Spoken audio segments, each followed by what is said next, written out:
Hey, welcome back to the Freedom File. I'm rejoined by Associate Dean and Professor at Troy University, my friend and colleague, Professor Alan Mendenhall. Professor Mendenhall, when Thomas Jefferson wrote in the Declaration of Independence that our rights are inalienable, and when James Madison wrote in the Ninth Amendment that there are rights too numerous to enumerate in the first 8, but they too are protected from interference by the government. The phrase in the Ninth Amendment is "shall not be disparaged."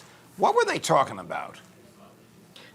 Well, Judge, they were recognizing the natural law tradition, the idea that certain norms and principles and rights are antecedent to government. They're not creations of government. Government does not promulgate these rights.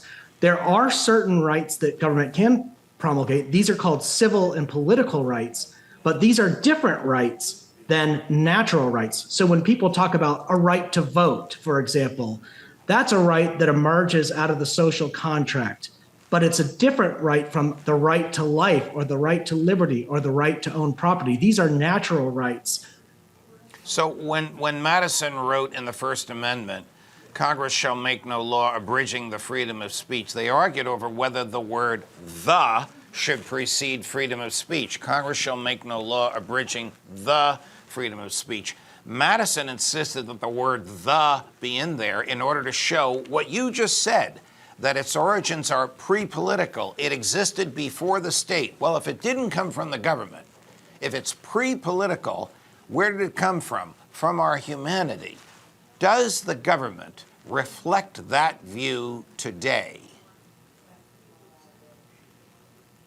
Unfortunately, no. I think you'll find some jurists who believe that principle, but I believe most of the government at this point has created a bureaucratic managerial state that has sort of buried any sort of natural law principles beneath layers and layers and layers of administration, such that sometimes the natural law principles are unrecognizable or unnoticeable. So right after 9/11, when the country was terrified that something like that might happen again, the government enacted the Patriot Act, and the Patriot Act made certain speech illegal. If an FBI agent served you with a national security letter, a fancy phrase for a search warrant that one agent authorized another to issue in utter violation of the Fourth Amendment, it was, the law has since changed, a crime for you to tell anybody that you received this. You couldn't tell a priest in confessional, your spouse in the bedroom. You couldn't tell your lawyer in his or her office. You couldn't even tell a federal judge in a courtroom that you had received this thing. Isn't that kind of infringement on the freedom of speech the exact, a violation, a profound violation of the First Amendment? Stated differently, isn't that exactly what the First Amendment was written to prohibit? It is, and also I'm glad you brought up the Patriot Act because it leads to negative consequences that were completely unforeseeable at the time. For example, the debanking phenomenon that's going on right now, a lot of people would immediately jump to private banks and blame them. But really what's going on is the banks are required to produce all this material on demand to the government, which is wanting to surveil the people. And the Patriot Act is what caused the banks to end up surveilling people to begin with.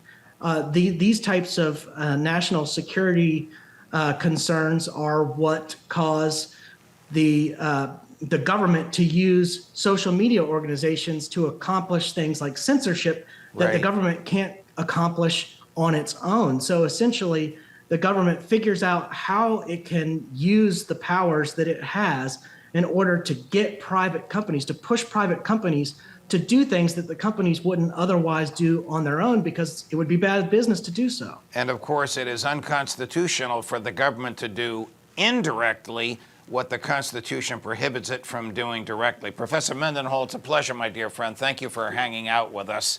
Very much appreciated. That is our show for today. Thank you very much for watching it. We all appreciate you doing so.